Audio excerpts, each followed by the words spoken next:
All right, we are back. Not that we left, but we are here. This is Real Deal Media's official podcast channel in spokesperson Dean Ryan here at Late Night Thoughts, America's favorite audio podcast that they're just discovering. The Awakened. What a little late night thoughts of an episode we have tonight. We have a guest in studio, not physically in the studio, but virtually and spiritually in the studio, I should say, for my manners. But I'm going to welcome Sheila Walker to the studio here. Sheila Walker is a longtime viewer. I just have to get that out there. But she is doing something really incredible in the state of Hawaii. She's running for state senate, which is a very brave move, and she has a lot of gall and a lot of nerve too, but you need that to get in today's politics. So we're going to get into some late night conversing about that and a whole host of other thoughts traveling through her late night mind. Hello, Sheila. How are you doing? Hey, how's it, Dean? Thank you so much for having me tonight. Besides the domestic little trappings here of, my computer sounds like it's about to blow up, and the dishwasher, I was afraid to open it, like all the soap would come out. Everything clumsy and bad that can happen in a 10-foot radius. It happens to me. Bubbles everywhere. Bubbles, stubbing my toe, stepping on a Lego. I don't even play Legos, it's just everything. It's like an episode of the Flintstones. It's dangerous to live in households today if you are busy and not aware of your surroundings. Yeah. What is it? The most accidents occur, whatever, in the household? Close to home. Very close to home. That's right. It's true. Mm-hmm. Oh, it's so true. Mm-hmm. So true. I was telling you before the show, I said, you ever start cooking something, but you're working at the same time, and then you forget you're cooking something? Oh, all too often. Yeah, and then it becomes a scene out of the movie Backdraft, and exactly. I finally got the kind of tea kettle that whistles. So that when it's boiling, what was it doing before? Because I would just boil. I would just boil water like in a pan or a pot, and then I would boil it dry, and it would be just sitting there for hours cooking away, and I would forget about it. So now the whistle goes off, and I hear it. The neighbors hear it, so we are not going to burn the house down because the whistle is going.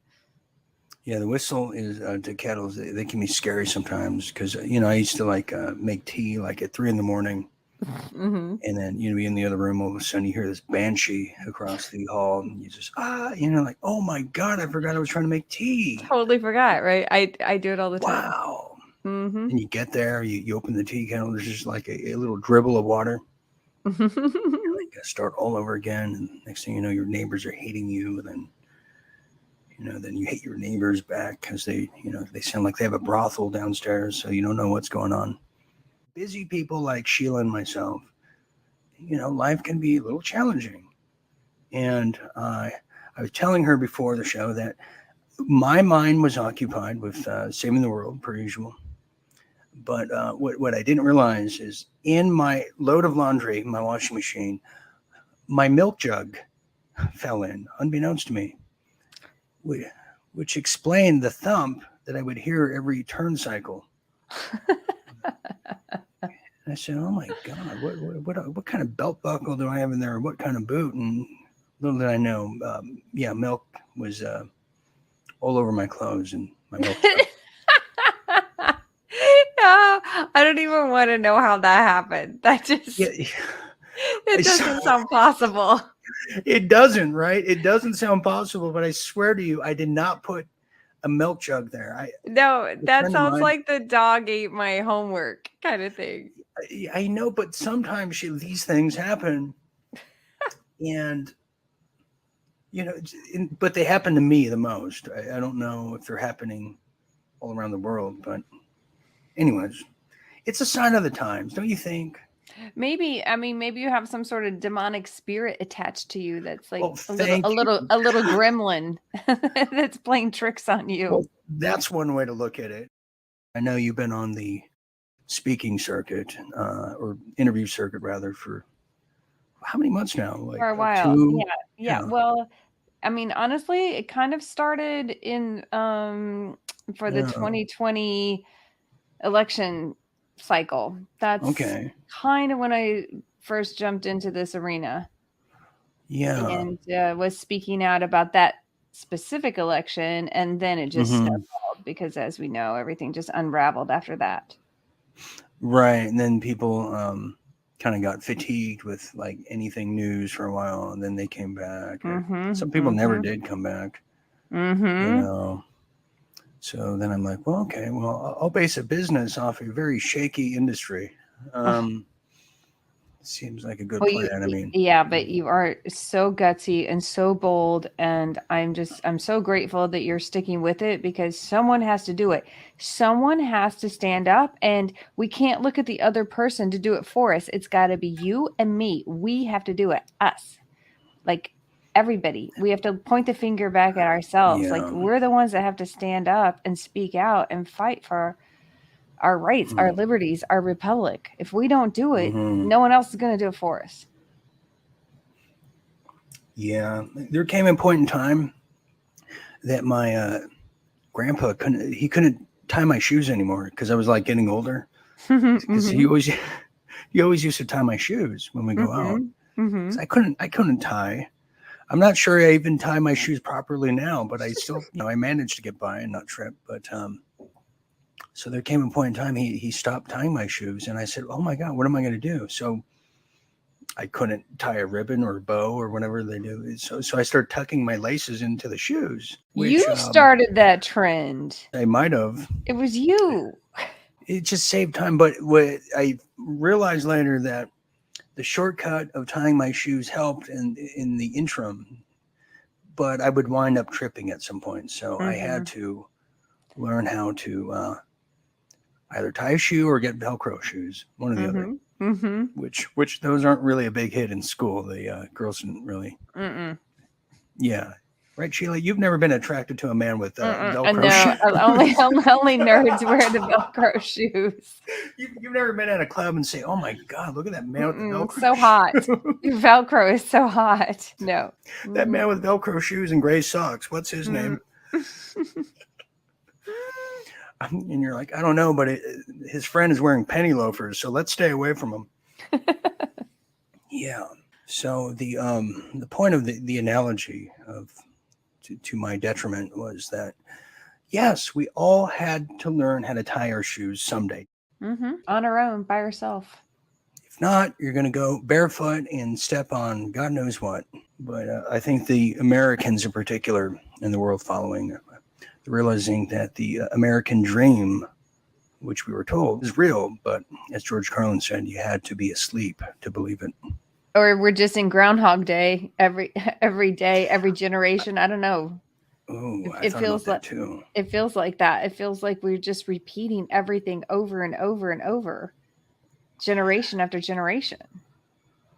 You know what? I've heard about that. There's another saying. What if there's anything I've learned from history is that we haven't learned from history. Clearly, we haven't. Clearly, well, and we don't even know if history is real. Oh, really? What do you think what is the biggest lie in mainline history that you're anticipating? Okay, well, I can go. I can throw me a curveball if you would. Okay, I don't know, but like Chris Columbus. No, well, everyone says Chris Columbus. That's part of it too. But how about the moon? How about it? How about the moon? Is the moon a disc? Is it man-made? Did anyone really go there? Like a compact disc. It is made of exactly. cheese. Is it? Is there another side of the moon? Dark side of the moon. So these are some of the late night thoughts that go through my mind. Yeah. Okay. What Dark side moon. What really is up there in that sky? What's really making that moon the moon? I don't know. Yeah. I'm not so sure that the moon is a natural element. I'm kind of the belief that the moon might be man-made. Right. Like made in China. Yeah. Yeah, it could be. Could be. I don't know. At this point, I'm willing to question anything. Right. Like it's so hard to be an absolutist in 2022. It really is so hard to find closure in 2022. It is, when we're talking about outer Earth things, I mean, your guess is as good as mine. Not to jump in the Fetzer rabbit hole, something he would go into. Yeah. But don't say aliens. Just don't say it. Don't. Flat Earth, which I've seen the Flat Earth videos that were sent to me by like a serious flat earther, and they weren't very compelling, I must add. You didn't like get sucked into it? No, I didn't get the Flat Earth tattoo and the Flat Earth teardrop tattoo beneath my eye. I didn't get that. No, I thought it was just so like there was a Flat Earth online troll who if I mention anything about moon or space, just in general, or Earth, I said the term Earth, like we got to go all around the world or some term like that. Oh my God, harp on me like, Dean, you're covering up for NASA, and it's clear to me that you're a shill. I kept thinking, and I'm thinking like, it's clear to me that you wear a pocket protector, a thick eyeglasses, and Velcro shoes, and have nothing else to do except for look at flat Earth maps. Well, I mean, I've never been to the North Pole. I've never been to the South Pole. So I don't know. I don't know. I haven't experienced it personally. And unless I know something firsthand, I don't claim to really know something. What about the center pole? The center. Yeah. You heard about that one? No, what is the center pole? See, I was hoping you'd ask me. Tell you, the center pole, often known as the Middle Earth, often known as the conclave society, that believe that we're living in the outer shell of a larger structure, which, who, by the way, vehemently hate the flat Earth people. It's like a rivalry. Well, yeah. Like vegans and vegetarians like fighting. Then you get into the topics of CERN. I know, and is CERN what caused the Guidestones, the Georgia Guidestones, to blow up? Do you think? That's what I'm hearing. I know a lot of people believe that or think that's what caused it. Should I share everything, all the intel that's please dropping on me? Please do. Yes, I would love to know. Inquiring minds want to know.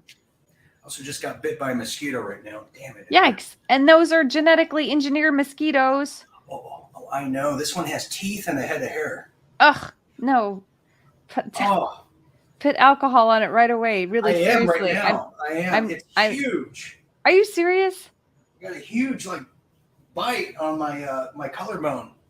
Oh my God! This guy was a massive little total super soldier for mosquitoes. Right. That freaks me out because they did just release all those mosquitoes that are the. Oh, I know. We did a whole show on it months ago last year. Of course, it got taken down by the powers that be, YouTube and Facebook. And we're thinking, we're talking about mosquitoes. How's that a threat? Now we know. Because they know the mosquitoes. The mosquitoes. All right, we're gonna go now. Now you get me going, Dean. Yes, I knew the mosquito was a trigger word. The mosquitoes, the ticks, any biting or stinging insect has been genetically modified and injected with toxins, poisons, viruses, bacteria. So it's all part. And okay, I hate to say this word, but it's all part of the Lyme disease pill. So anytime that little needle goes in you, it injects you with a little injection. So you're getting a little dose of their nasty concoction. It sounds like you're giving me the birds and the bees talk. I must say, never had it before until now. Okay. Oh, yeah. You definitely don't want that nasty injection. Well, I've never had the birds and bees talk, so this is all new for me. Okay, but let's go back because you were about to tell me about something else. I got sidetracked. Now I forgot. Oh, yes, about CERN. Yes. Okay, so here's the skinny. Weeks ago, I went on air, before we just got incredibly, just stupidly shadow banned and censored where we are now. Lost over half the audience. Typical. I said that the Roe versus Wade ruling, or the leakage of it, and what's come about, is a psyop. Mm-hmm. Why at this time? It makes no sense that at this very moment in time. But then I said it's a psyop that can be used both ways, depending, because this is a war of duality. Depending how you look at it, which angle, and how you feel that day is how the world's being, managed and ran. So I said it could be a psyop to roll out the military to, for very strategic locations for a very much needed time in the very near future. And so that happened. But then I also said it was also going to be used as the marker for the Plan Right Hoods Part 2, because the Part 2 one of 2020 got squashed last minute. So I saw that, as the case. And, here we are, no Plan Right Hoods. Where's all the Plan Right Hoods? I mean, all the big talk, all those flyers that are going to say outrage and a night of fire in D.C., all these flyers getting passed out, which I thought were very suspect, just... Yeah, okay. Like a trap, like, oh, good. Our Antifa leader said go there, which, I know a lot of those people from 2020 that we remember, well, they all got rounded up. So anyways, no Plan Right Hood. So I said, okay, what is the deal with this Roe versus Wade psyop? So now the chatter is the following. Because there was a document ruling leak by the Supreme Court, some secretary guy who could be just made up, whatever. Well, what it does is then it provides now legally that the Supreme Court justices will then have to be relocated due to the national security risk. But it also triggers a national security move to have the Supreme Court justices, and there's 3 of them that were named to me. Supreme Court Justice Kavanaugh, the woman, Amy Coney Barrett, yeah. Amy Cohen, and I believe not Gorbachev, Gorsuch, yes, yes, are now insulated in a very maximum security region. Since then, since the leak, have now been making Supreme Court rulings from the confines of their own residence, wherever they are. Now, during this time of them being in these offshoot places, and to further and highlight my point, is if you recall on the news just weeks ago, how there was crowds amassing outside of, what was it, Clarence Thomas's? Oh, Clarence Thomas was the other person. Yeah, the insulated. But they were like, there's people outside of Kavanaugh's house here. They want answers, because you had like Mayor Stankfoot of Chicago saying, these people, let's go get them, kind of doing what James Brown told us to do in 2020. Right. Maxine Waters, no different. So it was all anticipated.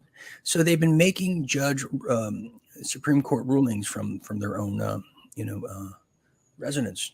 Now, one of the rulings, and there's a few of them, they're literally turning back a lot of the legislation and executive orders that have, the big ones that have come about in the Biden, whatever this is, and the Obama, they could totally get rid of because he wasn't born in the U.S. But here's the big one that just took place days ago. They overturned the 2020 election. Now, we said that. Now, to back that wild rumor up, Well, what did Texas, what did their state Congress vote on? A resolution just 2 weeks ago to pretty much decertify the 2020 election. And not recognize Joseph Biden as a legitimate administration. They voted on that. Wisconsin did the same thing.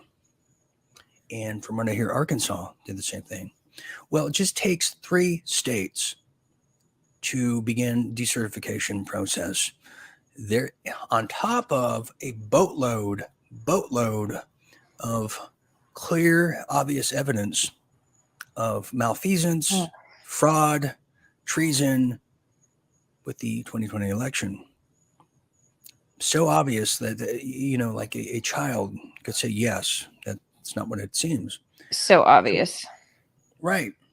Which, you mention that now, you get taken down. That's the magic word. So we'll see what happens with this. But so they overturned it.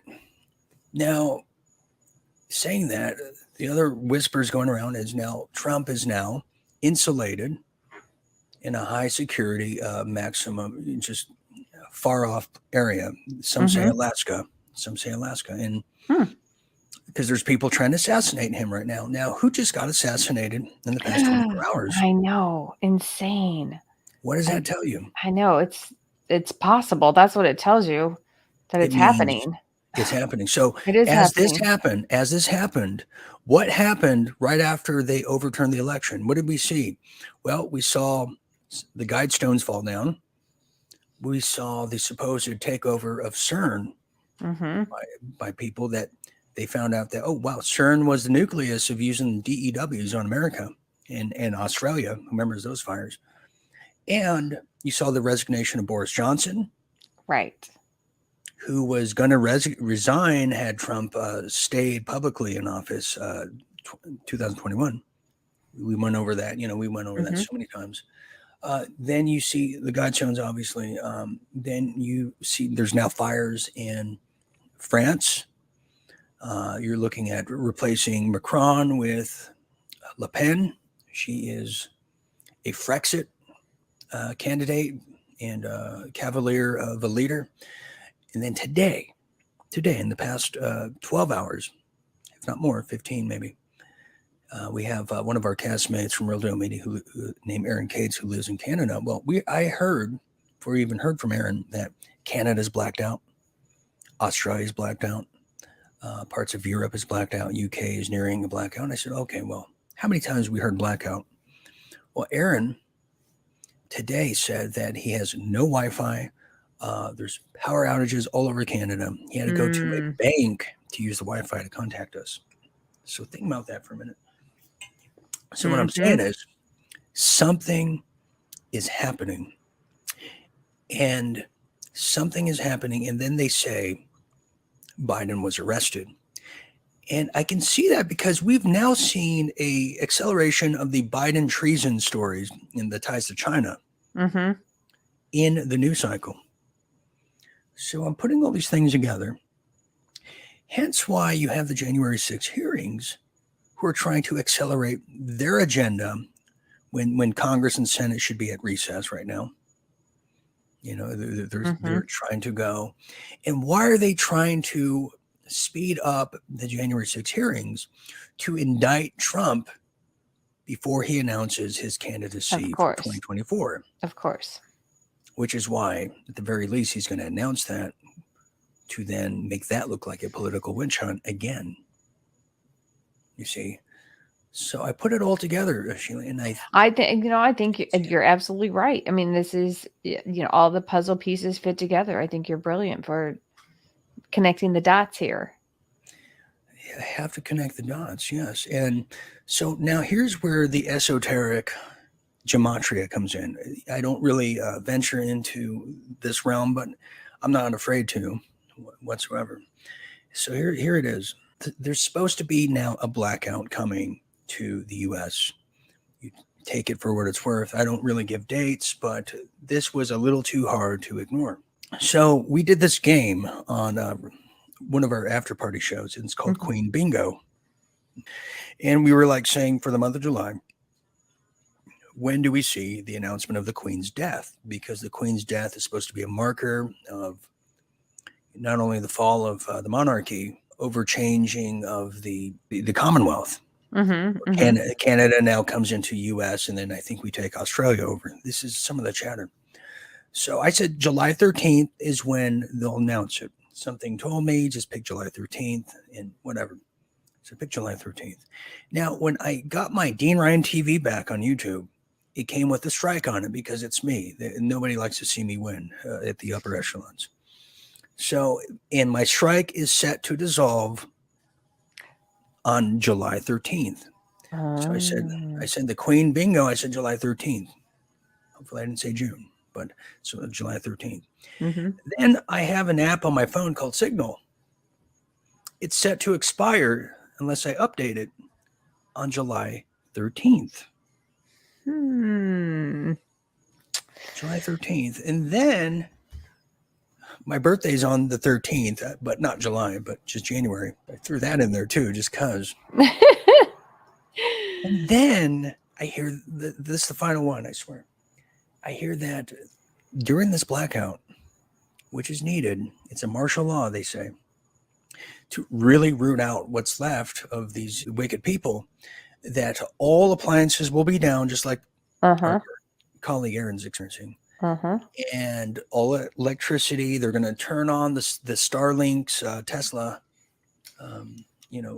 program and network. And the only cryptic apps and communications that will be working outside of satellite phones and provided comms from them is Signal, which is backed by military intelligence. Okay. Which I always knew. Hence why the LA Times did a hit piece on Signal to make you believe CIA is behind it, which I knew it wasn't. It's the most stringent and hardest, if at all, thing to crack, this encryption in signals. Anyways, in closing, I put it all together, and that's kind of what I'm having my eyes and ears open for. So the 13th is only a few days away. Yeah, exactly. I don't have much time. So we'll know. We'll know pretty soon. Yes, could be the last time we talk to each other for a good while. Well, we're on Signal, so we can still talk, right? You're right. See, I forgot about that. See, it already happened. Or I can just send you some smoke signals. Yeah, I'm sure they'll make it this way to Montana, where I am currently. We can try that. I mean, there's been a lot of unusual sky clouds around this area. Okay, tell me about this, because I've been hearing about this phenomenon since I started doing suspicious sightings in 2020, which I saw with my own eyes, and I have some thoughts on it. But tell me your late night thought on what Sheila Walker is seeing in Hawaii. So in general, we don't really see a lot of those crisscross, what some people call chemtrails. We don't see that. We don't have flight patterns like that here. So we don't really have that. So when something does come across the sky like that, it's very obvious and it's very weird. And yesterday, something came across that even the local news picked up on. It was a straight line that appeared to be like a chemtrail, although it was in a location that went basically straight into our big volcanic mountain. So there's no way an airplane created this line. And the line was rainbow color. It had multicolor rainbow like essence all over it. So it was some sort of chemically produced something. So this was like a chemtrail that was used for Pride Week or something. It was a unicorn pride chemtrail. And oh my God. So so it wasn't, and it definitely was not, and I could see it directly from my back lanai patio, and it was definitely not created by an airplane. So something creates these lines out here in the middle of the ocean, and we might call them like aerosol. I think there's some aerosol injections. I honestly think they come up from around the islands. I think there are locations out in the water. Right. Maybe there's buoys. I don't, obviously I don't know. Could be.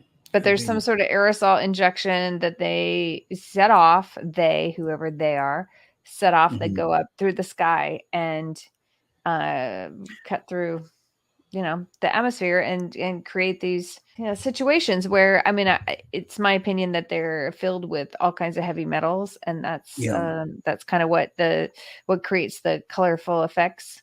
Just to it could be, well, there's a few angles to the chemtrails. One, which is pretty far out, is it could be all that leftover Aquanet aerosol from the 80s that had to go somewhere. I'm guilty of that. Yeah, this could be your doing, is what I'm telling you. And yeah, you're the culprit. The other angle is it's used as, just I guess more of a commonly thing. It's used to mind control the people, because you spray heavy, the heavy metals fall on people, and then you just zap them with HAARP, which is featured in the oceans now. HAARP is no longer on a mountain. It's in the Pacific. And it's the size of a suitcase now. It's very, they've upped their game. The other angle is that the reflectors in the heavy metals, which is reflecting light back on the ozone, which blows a hole into it, which makes the planet hotter, which melts the ice caps, which there is incentive and financial gain to do so in the North Pole, we found out, because with those polar caps melting in the North Pole by Greenland. Remember how Trump used to talk about Greenland, how he wanted to buy it? Well, there's a reason, because that is going to be the world's biggest trading route, bigger than Panama Canal, and you have the multinational who's who superpower countries all up north vying for position to control that trade route right now. That's why they're melting the caps on purpose. There's reason for it. So that's one angle. And the final angle, the final one would be that the chemtrails are used to transport aircraft that is not yet seen by the American public or by the world publicly.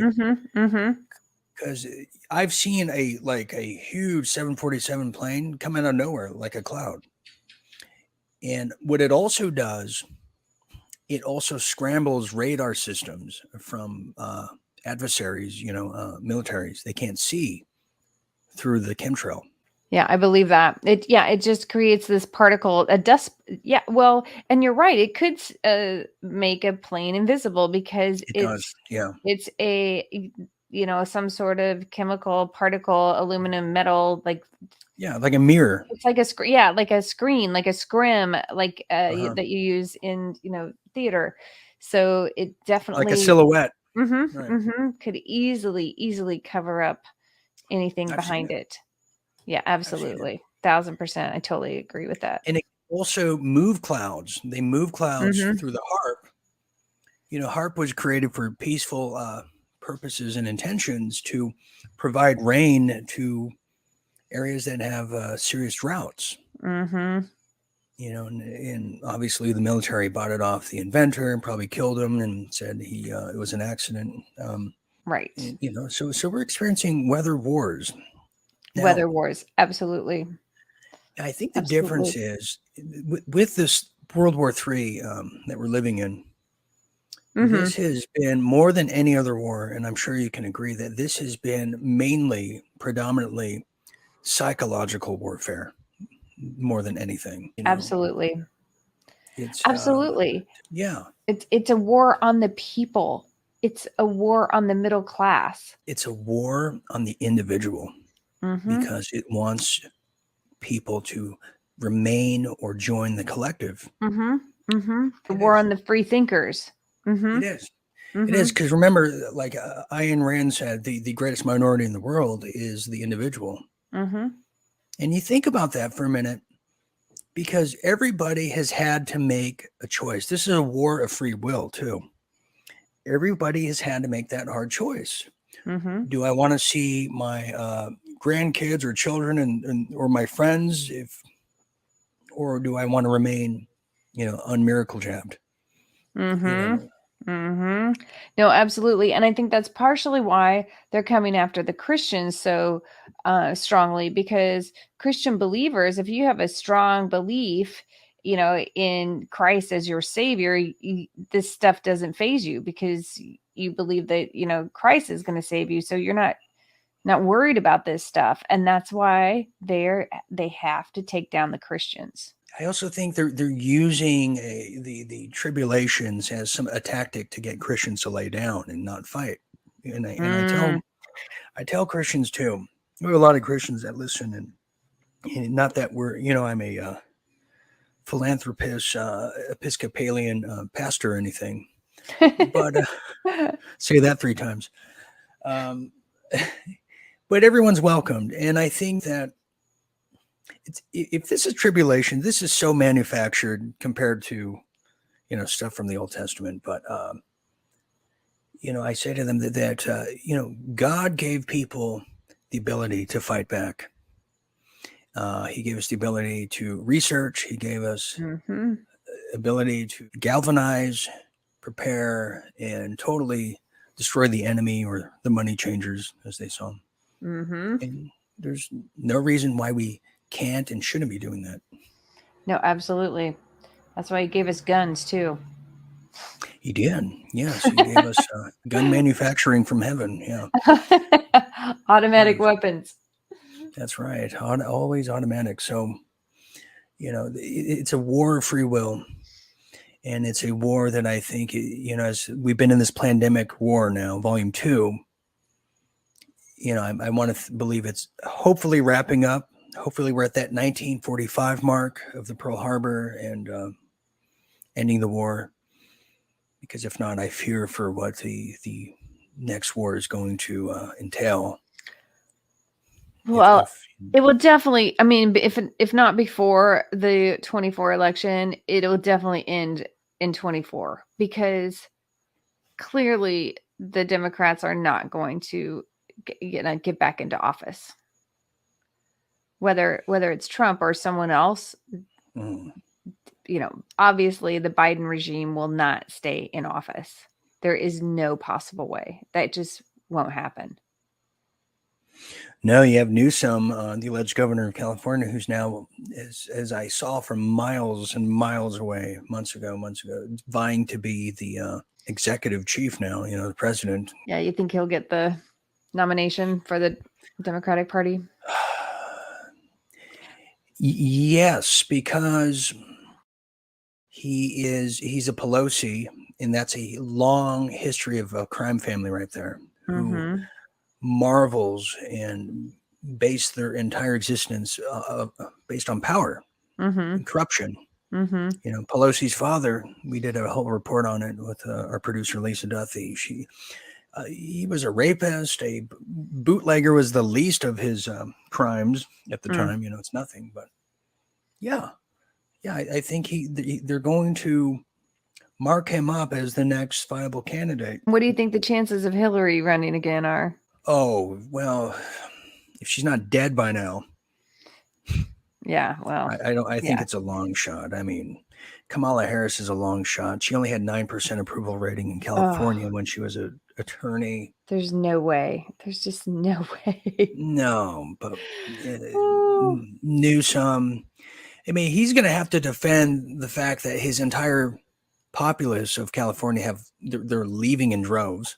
They're passing some of the most inhumane legislation ever in the history of mankind that probably we haven't seen since the Aztecs were throwing babies down little, pyramid tunnels as sacrifices. That's what he should do, Sheila. I just changed. He needs to run, but run as in the Aztec party, or start dressing like them. They're barbaric. I agree. It's like I said, it's Groundhog Day. We're just reliving some other generation. Yeah, it is Groundhog Day. Sometimes I feel like I've done the same thing every day for 2 years now. Your laundry? And yes. Washing the same 2 shirts every time. But it feels like I've been at a war post, This doesn't feel like any other kind of project I've done. And I'm sure the same maybe applies to you in some sense, you running for state Senate. It's kind of true. And I mean, I wake up every day and think, well, like, why am I really doing this? And then the thought just comes to me, well, what else would I be doing? Because there is nothing more important, because if I don't do this, like, I have no life. Like, no one's going to have a life. None of us are going to be able to exist. So this is all I can do right now, is to stand up and try to make a difference. If I, so many people lost so much. So many people were early on too. A lot of people were afraid to really speak about what's truly happening, in the fear of being maybe pigeonholed or classified as a conspiracy person or a QAnon in person. Mm-hmm. But like you said, I think you mentioned it just right, that if I didn't do it, then who's going to do it properly, and who is going to do it for the right reasons? Mm-hmm. Mm-hmm. And that's just it, because now that I'm involved in it, I've never been involved in politics before, other than just being a voter. I see, like, why people get into this. I mean, definitely there's a level of narcissism that goes along with it. And I realized that you either have to be extremely wealthy to run a campaign, so extremely wealthy people, or you literally have to sell your soul or sell yourself and raise money, because your whole campaign is about raising money so that you have money to function with. So you're just this sleazy, like, salesperson begging everyone for money. So no decent human being would want to be involved in that, kind of setting. So it's I mean, I just think no wonder we don't have anyone like really amazing in government. They're either sleazeballs or already wealthy and really don't care about the middle class or lower class. Right. That's what it is. It's, you hit it on the head, because, when I was in college, I thought I wanted to get in politics. I took poli-sci, political science. I was just so fascinated, and it was just like, just wanted to get involved, and I wanted to intern. I said I didn't care who it was for at the time. I just wanted to get a taste of what this was. So I started interning for a California senator named Baba Huff. And, I guess it was exciting, but I saw how it was very contrived. Before a constituent would come into the office to discuss certain issues, like a senator would start talking to his strategist about, okay, how are we going to present this?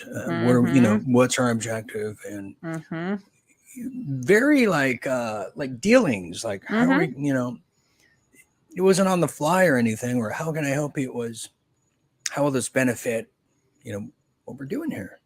1,000%. I mean, it's like, how are we going to spin this? I mean, I came from the fashion world, and the fashion world is just smoke and mirrors. It's all smoke and mirrors. Oh, isn't it? So yes. That's, I mean, and that's appropriate. It's fashion. Everybody knows that world is fake and fluffy and smoke and mirrors. But what I'm realizing, the cattiness, the cat fights behind the scenes. Totally. I did it for 3 years. Terrible. Totally. The models. Yeah, absolutely.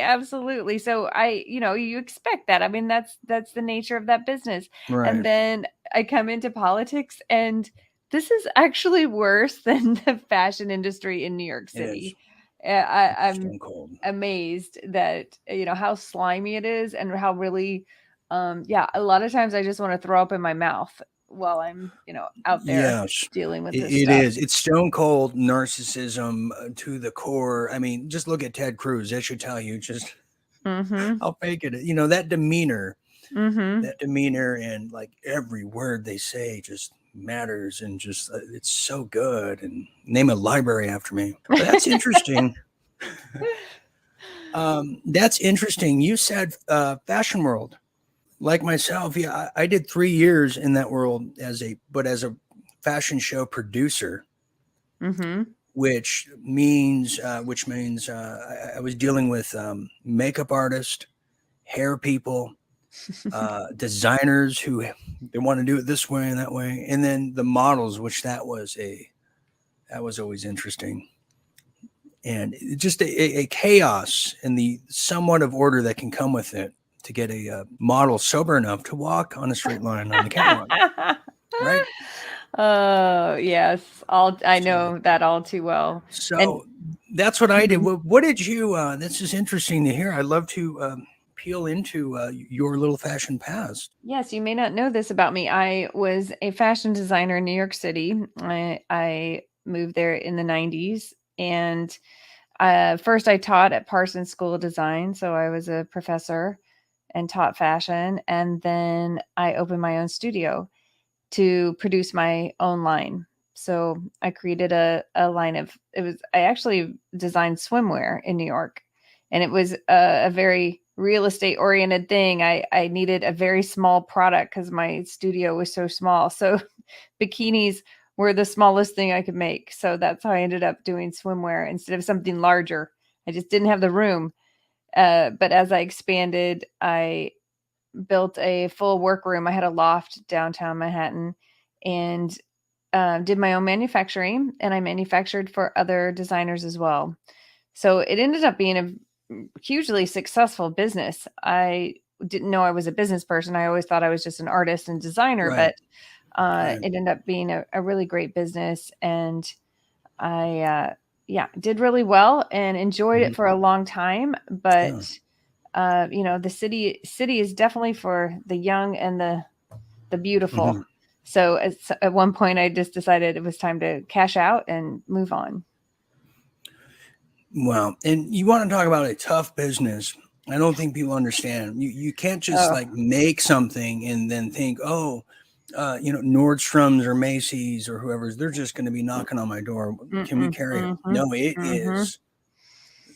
I've seen so many people, so many dreams just shredded when they come to LA and it's all sales and marketing.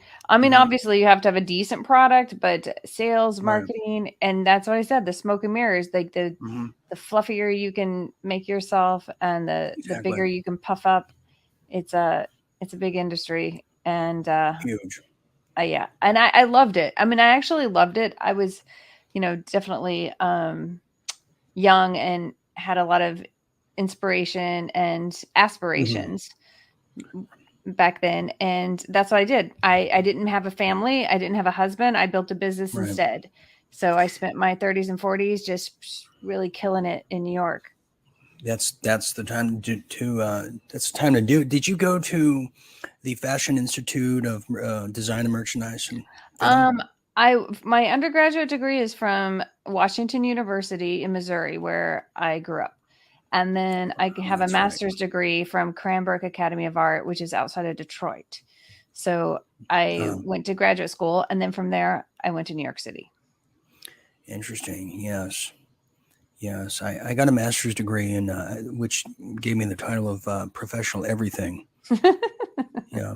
I don't know if you were aware of that title, but it's what's interesting too is because these are interesting, dark and times of light, is how a lot of the people that get into this type of information and the sharing of it, a lot of people I've found have the arts background, either as musician or designer or a thespian, and that says something to me. And it does say something, don't you think? Well, I think because we were taught to think in school. We were taught to use our own brains, to use our own creativity, and to not be boxed in. We weren't taught a formula. Like if you go to school for whatever, to be an actuary or mathematician, whatever, you have to learn a formula, and there's a very objective truth in those disciplines. But when you're an artist or a creative person, you have a greater independence and in my opinion, like a love of independence and liberty and free thinking and just learning and absorbing. And I would also add expression. And if there's anything that this pandemic has tried to rid, it's just that expression. Whether the slave mask, whether taking down and censoring people that are of, a different thought or conjecture. And it really goes into the longer historical element of, when dictators do take over countries and societies, well, they take out, obviously, the self-defense weapons from the individual, gone. The religious, spiritual freedom and practice of it, worship, gone. And then finally, they take out the arts. The arts, the artists, John Lennon, they took him out because it's the art and the artists that are expressing what's happening in the world. And telling the truth. Yes. And it's so important, whether it's music, whether it's true artist, design. I think I didn't really appreciate fashion designs or, just fashion in general till I actually saw the work that goes into it and the artistry. And I was like, wow, that's just an artist whose canvas is material. Yeah, it's just different. Yeah. So I learned to appreciate it. And, the dark arts and the dark elites, if you will, have taken over the arts for quite some time. I mean, I'm sure you saw some pretty dicey things in New York with some of the upper echelon in the fashion world. It is true, but you know what? I have to say, I have to consider myself to be blessed. I stayed out of the fray. Like, I definitely just, I guess, flew above that. I didn't get caught into the drug scene. I didn't get caught into, a lot of that underbelly. I'll say, like, one of my colleagues who's no longer with us, Kate Spade, she definitely teetered in that world, and I avoided it. And I don't know if it was just my own natural instincts or what it was, but I was careful. I was careful. And, and I will say, I don't mind admitting that, I am a Christian. Like, I definitely believe in God. I have a strong faith, and I'm divinely protected. I mean, and I'm very grateful for that, because I was definitely in some dicey situations that could have gone very dark in New York. But I was lucky to be able to avoid that stuff. And like I said, some of my colleagues were not so lucky. I hear that, and it reminds me, my times in Hollywood and all that. And I hear that, and you said you avoided a lot of those very dark traps. I think you said. And I'm thinking about my experience. I'm thinking, God, I was never asked or invited. What does that say? I mean, I couldn't even say no. I avoided it because I was never asked. You're not female. I mean, I think women are probably a little. Well, that's presumptuous. I don't think you're female. Okay, well, yeah. But we're probably a little more vulnerable. Yes, I would say so. Emotions, emotional touch, nurturing. Women probably wash their hands like 5 times more than guys do in a day, on average. Women say, I think, what is it, 7 words more per 1 word every man says. Oh, really? That doesn't surprise me at all. Oh, yeah. I've met them all. And there's probably a woman out there still telling me a story that I tuned out in the first 10 minutes. But the whole point is, we all have a past and a journey that we've been on as artists. And here we are. We found each other in the middle. That's right. Fighting for the same cause with the common enemy. That's right. Absolutely. And I never in a million years would have thought I would ever be running for a political office. That never crossed my mind ever. And here I am. And it's just, over this pandemic, I just realized someone needs to stand up for this community, because Maui was a mess. This place was locked down harder than any other place in the United States. I believe that. It's true. And our particular mayor was harsher on Maui than any of the other islands. The other mayors of the other islands were a little more lenient. But for whatever reason, our mayor thought it was the most appropriate to keep everyone masked. And as a matter of fact, our kids in school to this day still have to wear masks. So it's just absolutely inappropriate, absolutely unacceptable. And I'm just appalled by it. And that's one thing that we've got to turn around. And as soon as school starts back up in August, they are going to school with masks on their face. And it's ridiculous. Yeah. It's asinine. It's child abuse. It is.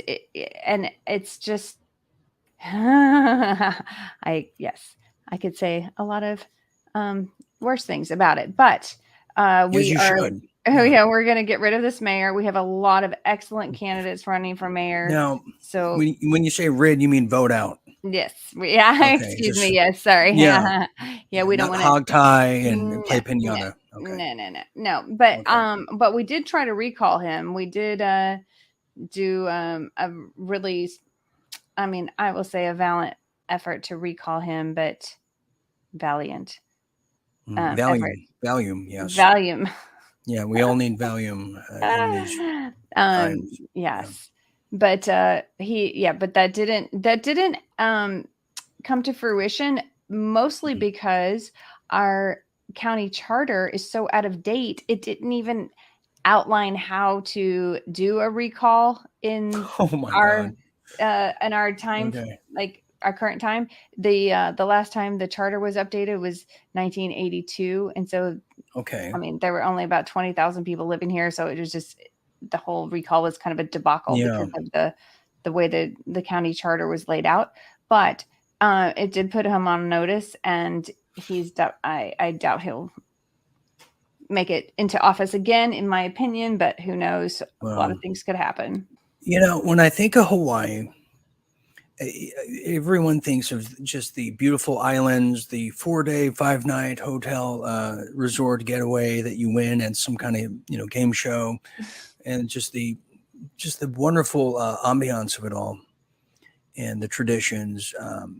But if you look past all that, you look past the window dressing, Hawaii is very screwed up. It's probably hanging on by threads.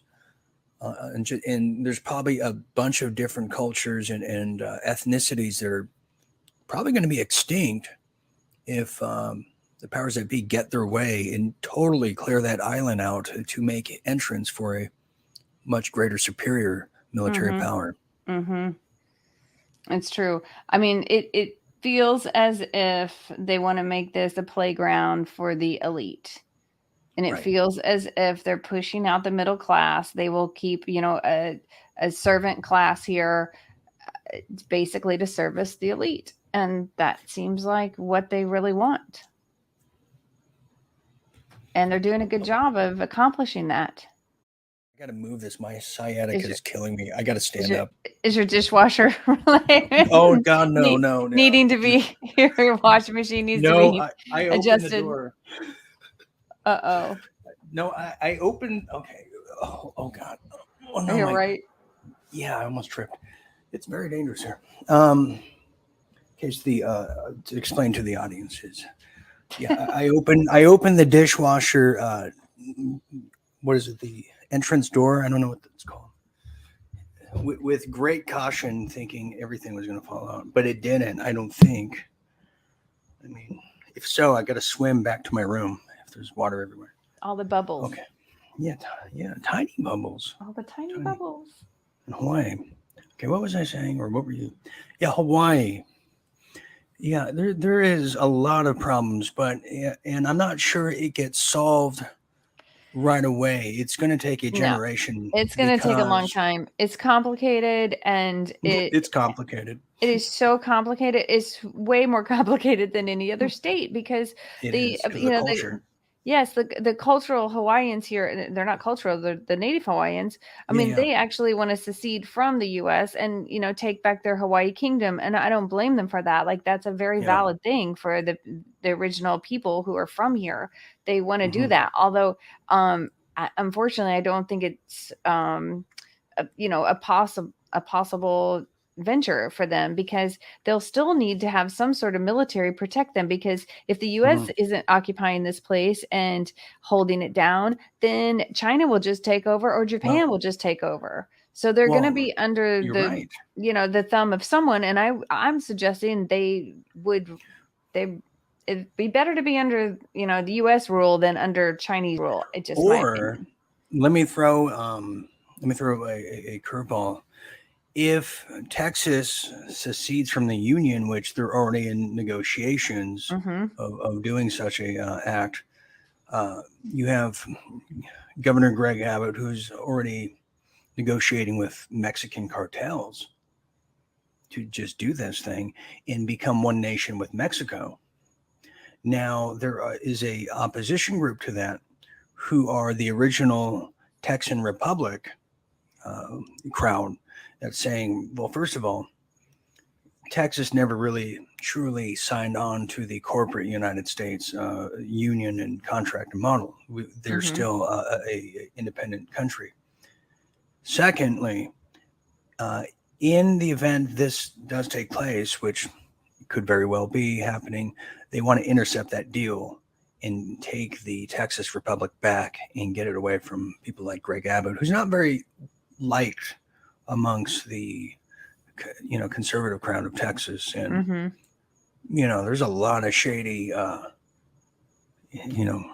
Republican types who are probably the most dangerous, because they're the ones that are masquerading the most, the neocons. But what I was getting at is, what if in the event that does happen, they purchase Hawaii or make Hawaii a province? That would be Hawaii's best bet of getting out of the US, but still being protected under some umbrella, so that they're not taken over by China or Japan.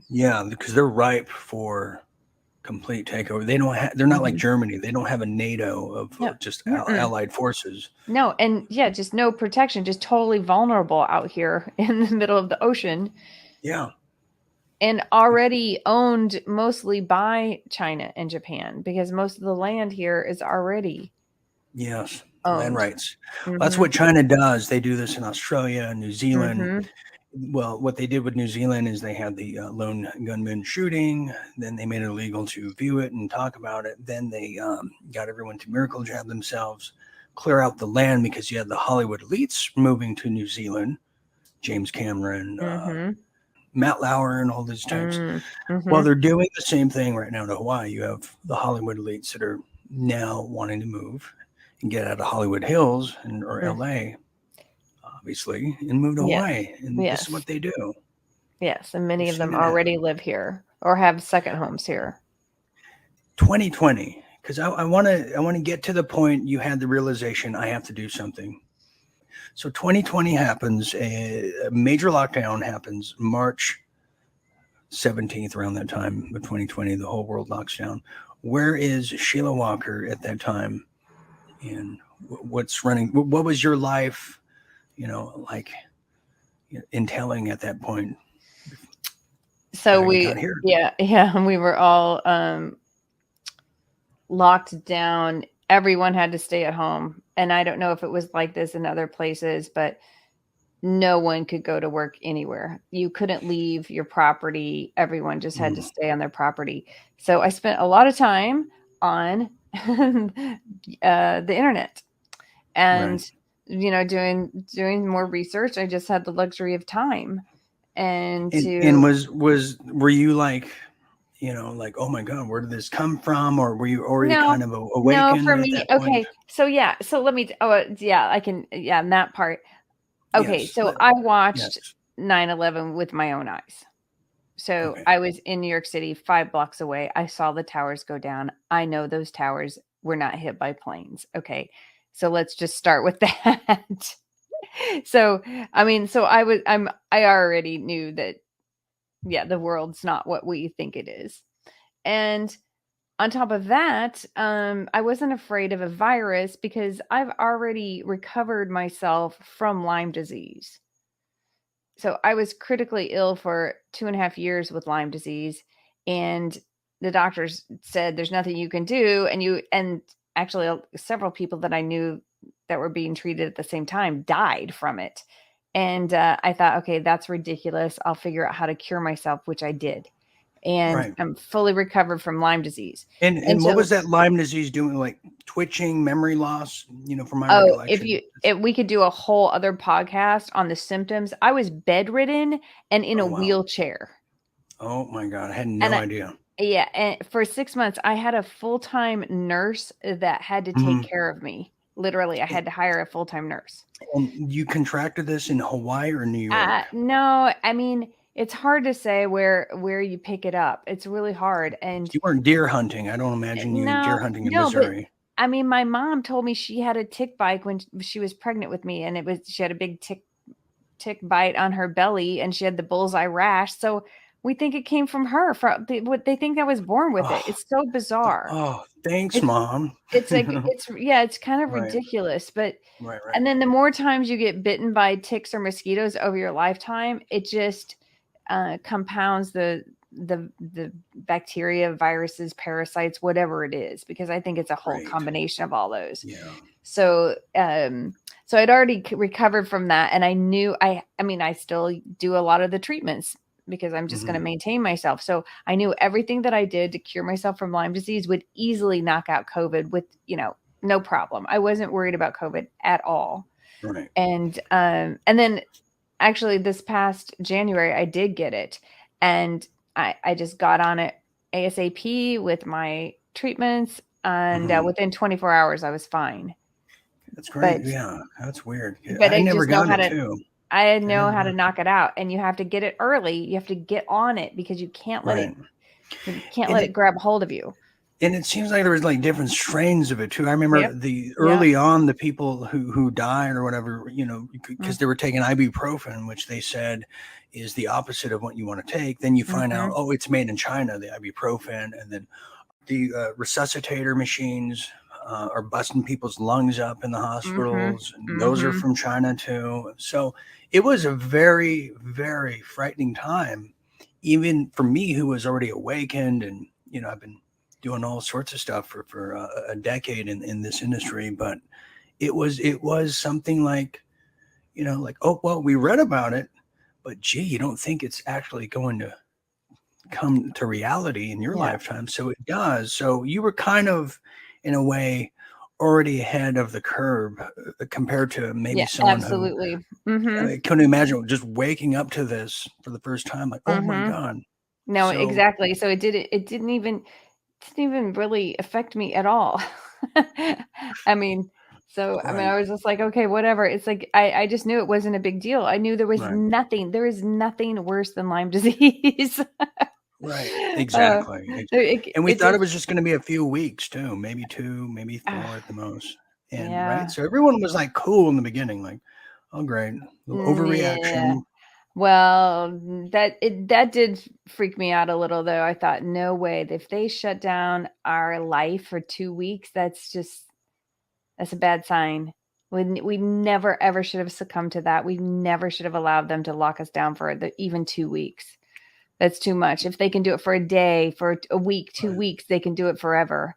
And just like today, Dean, check this out. I went to the gas station to get gas, and our gas stations here only allow you to put $100 of gas in your tank. My tank will take $120, $130 of gas, but it cuts you off at $100. So they're limiting the amount of gas you can buy. And so you literally have to go to either to another pump or another gas station to fill it if you really want to fill it up. So that's the rationing already taking place. Yes. So if they can make you only buy $100, they could say, okay, your limit today is $25. Sure. You can only put $25 in your tank. And then they can limit everything. It's frustrating. It's irritating. It just makes me angry. inconvenient too. But yes, yeah, because I really need a full tank. Right, time's money, money's time.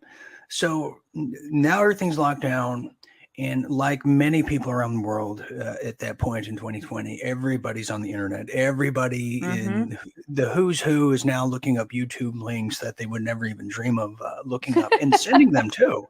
Like Sheila, I swear, if you went to my Facebook personal account in the inbox, there is literally hundreds and hundreds and if not thousands of links I have yet to view because I'd still be watching them all, it's just so anyway. So that happens. So now you're on the internet and you discovered us right away, or was that later down the summer? No, you were kind of one of the first people that I was really interested in listening to, because I thought you were talking about things that were poignant and really fresh, and your perspective was just sharp and witty and entertaining at the same time. So with how can you not adore Fetzer? And I will say he probably pulled me in with some of his 9/11 stuff, and he does that. Yeah, well, I mean, don't ask him about 9/11. You'll be there for 5 whole hours. Right, but since I had a personal experience with that, I knew what he was talking about. What he was saying is what he says is pretty accurate. So, yeah, so that's how I got into your show, which 7 days a week. So I'm so glad. I'm like, literally, that kind of kept me going. Yeah, well, and I hear that often from people now that caught us in the early days. And at the time, you don't realize it. You don't know who's watching where, what the hell's going on, or there was no great master plan to do it 2 years from now in the future. I had no idea what I was doing, but I knew, like you, I needed to do something, for my own self-preservation, because I was trapped in LA. There's no way I was getting back to Texas at the time where I was living. So I was trapped. I'm like, okay, probably the worst place you could be trapped in, like in downtown LA on a lockdown. And the things I heard, it's unbelievable that I lived through it. So I know it's true. And I knew that it was real. Like, I knew what you were experiencing was real. Like, whenever you talked about the bombs going off or whatever they were, and the lady downstairs, I was really experiencing your real life. And I mean, that was fascinating to me. And it wasn't a real slick produced show, which at that moment it didn't need to be. It was very raw and compelling, and it felt like we were all going through this very raw experience together. We were. Can you imagine? I only had a phone on me. I know. No computer, no nothing. No, and, it was it was real. It was real. And that can never be captured again, because there's now production and a sense of certain level of quality. But it was being like embedded in a war zone. That's like, like Geraldo go seek. That's what he would do. Go seeking some war to be embedded in, until they said, "Get out of here, please." But that happened. But so that came, and we were doing it 7 days a week, and you were with us on the journey. And then 2020 is now coming to an end. The election happened. So what is the turning point for Sheila Walker that made you say and think to yourself, you know what? It's one thing to read and talk about it. Now it's time to be about it. You mean getting involved in politics? Yes. Well, so a couple things. First of all, I'm the one that led the recall of our mayor. So I was involved with that. And I thought, okay, if I can do this, I can do other things. And then a group of citizens, I guess we can call it here, a small group of us brought some of the frontline doctors here to speak to our local officials and try to train them on therapeutics, because we were so frustrated. we brought in Dr. Malone, and we brought in Pierre Corey and Ryan Cole and Richard Urso, and had them speak on a public forum, and had them go speak to our administration and our government officials and our legislatures, and they still didn't see the light. Even Dr. Malone couldn't convince them that we didn't need to wear masks, that we didn't need to be locked down so hard. So I was involved in that. We brought the doctors here twice, and a lot of local doctors did train with them and learned how to use the therapeutic kind of treatment that they do to help save more people here. And then finally, honestly, I had a part-time job, and they required the vax in order to stay at my job. And I said, I'm sorry, I'm not going to do that. And so I got fired. So I'm like, okay, now I'm fired. I have nothing else to do with my time. I might as well run for office, because it's just time to do it. So that was the turning point.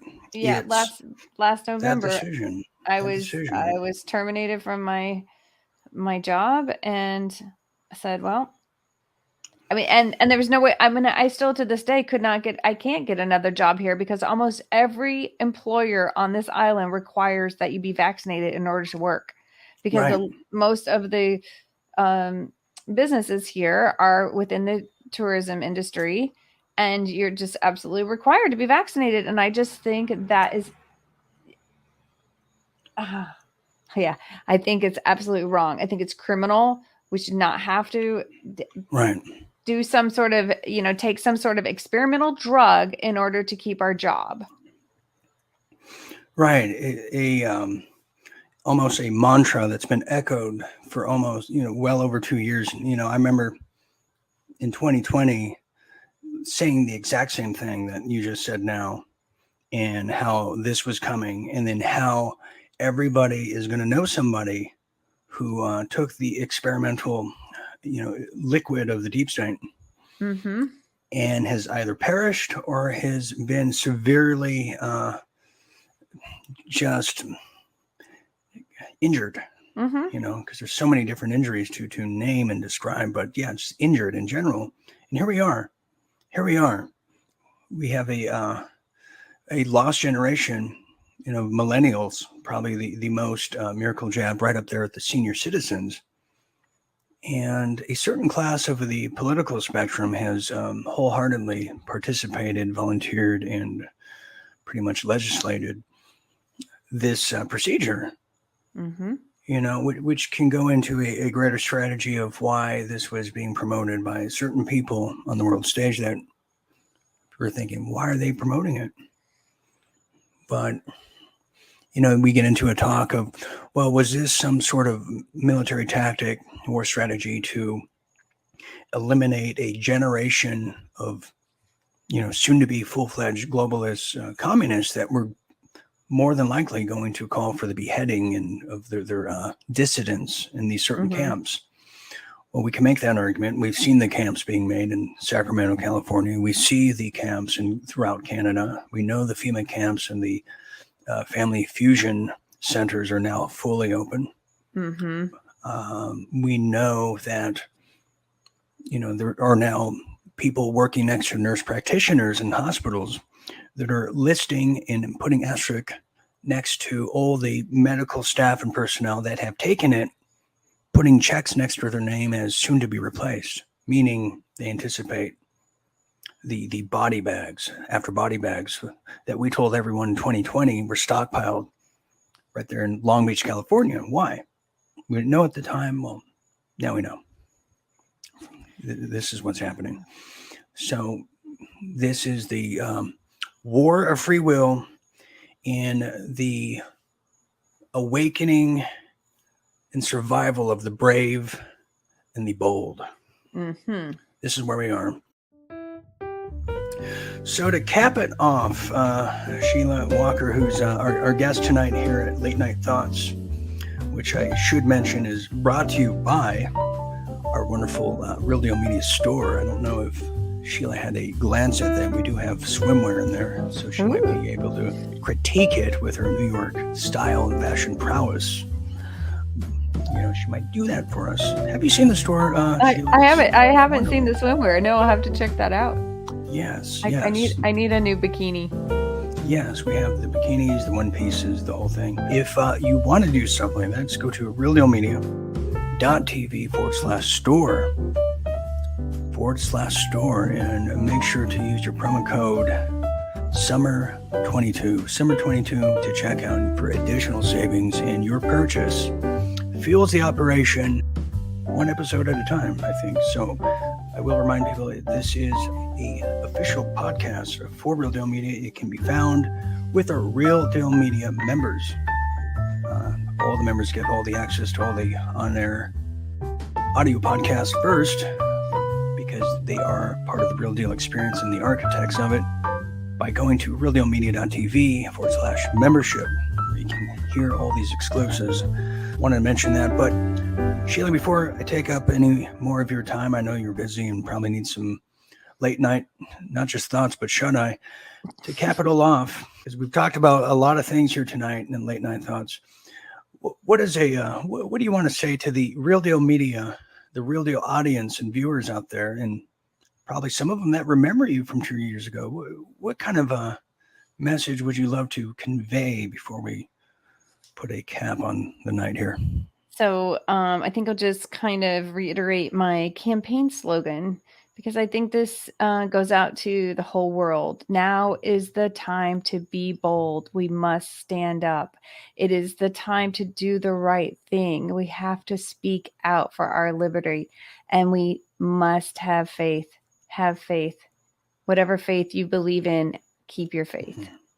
And also, if you'd like to follow up on tonight's guest here at Late Night Thoughts and either contribute or follow along on her journey for Sheila Walker, she can be reached at what's a good website to follow your journey, Sheila? My website is votesheilawalker.com. VoteSheilaWalker.com. VoteSheilaWalker.com. That's SHE. I as in Isis, L as in La Bamba, and A as in Apple. Right. Sheila. Okay, there you have it.